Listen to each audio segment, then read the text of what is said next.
drifting. Quickie on this one, going to poke a hole. Going for 1/4 by 1, pop a little hole in it, and then I'm going to run my drift in. I like to make a punch drift. This is kind of a fun one.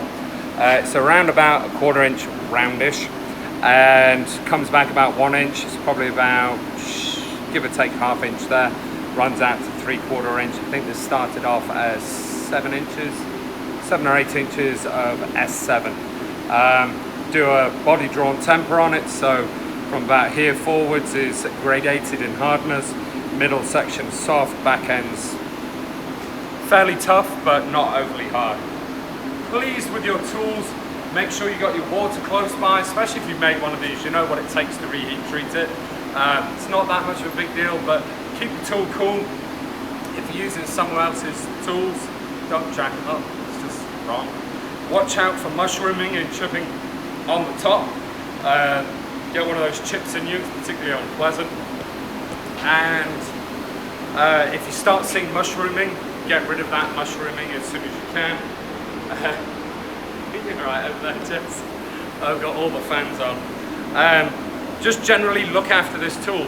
And you will have to reheat treat it every year. It's just the nature of using the tool. Hold this however you're happy. I'm going to rest it on the anvil.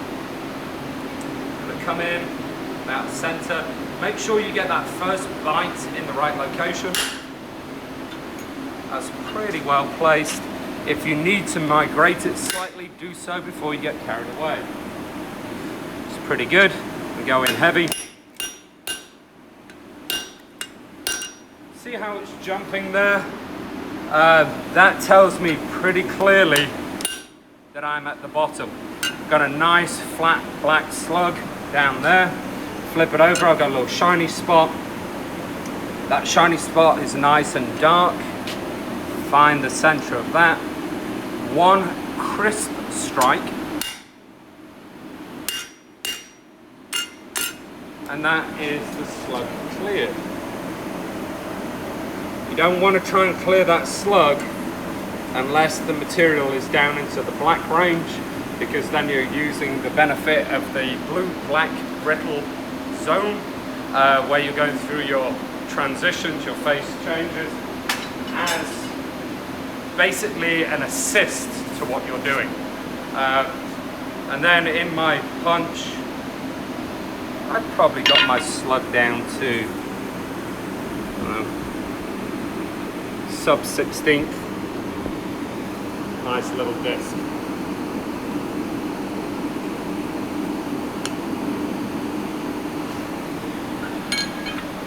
Be aware of how far your tool will fit in your hole.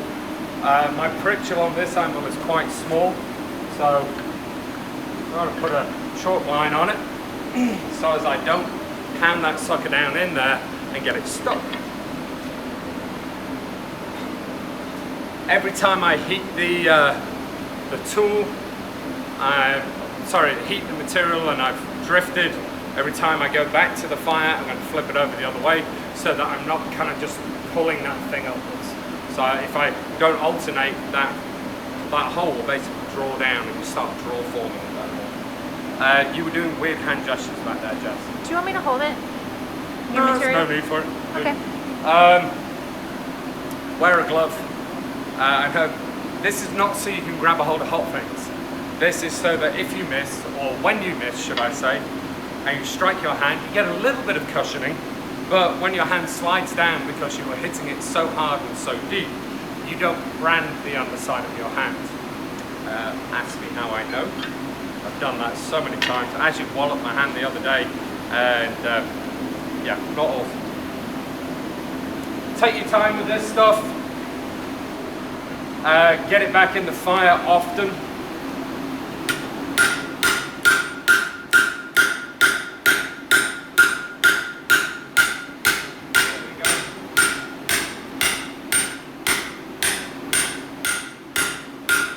If you have a look at that there, I've lost my heat, so flip it over, clear my tool, smash my Sharpie. So there we go, I've got a little bit of drawing on that hole, but it shouldn't be too much of a problem. Back in the fire. Don't grab a hold of the hot bit.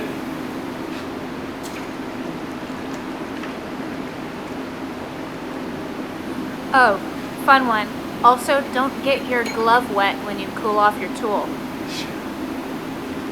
Yeah. You get a hot glove, you basically have a giant steaming thing slowly cooking your hand from the outside. Hey, I broke your charger.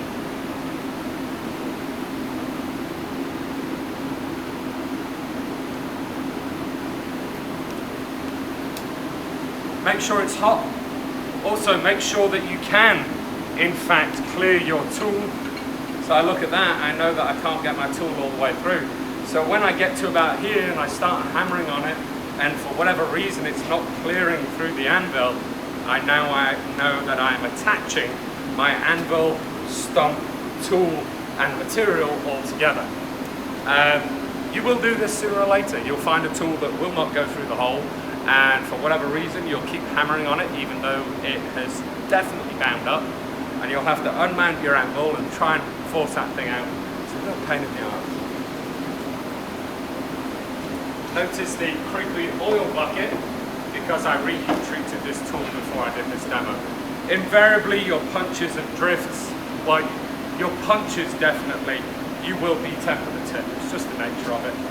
Just be aware that you're going to have to learn how to reheat your tools quickly and efficiently when doing production. Right, going from the other side, starting in the far corner so I've got plenty of support.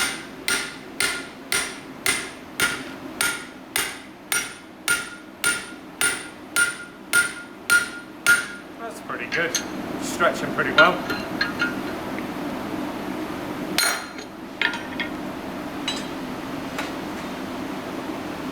Place your material how you intend to use it, because it's really easy to forget where you're going. So if you place your material, I've got a little bit of rag flaring upwards or a little draw through. So I put my material back in the fire with that facing up. So when I pull it out and slap it on the anvil, I don't have to think, I can get on with business. Your time whilst your material is getting hot is appropriate time for dealing with tools, planning process, getting on with what you've got to get done, working the other 5 pieces that you've got in the fire whilst you're working. Pretty good.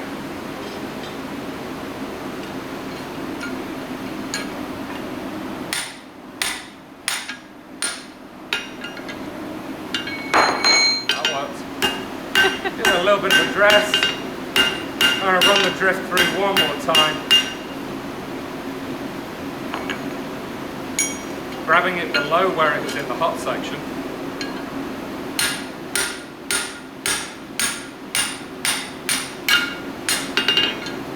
And obviously, depending on what shape your drift is, determines what shape your hole is. Okay? So that's 3/4 inch round. Easy enough, eh? Alright. There's something to start with.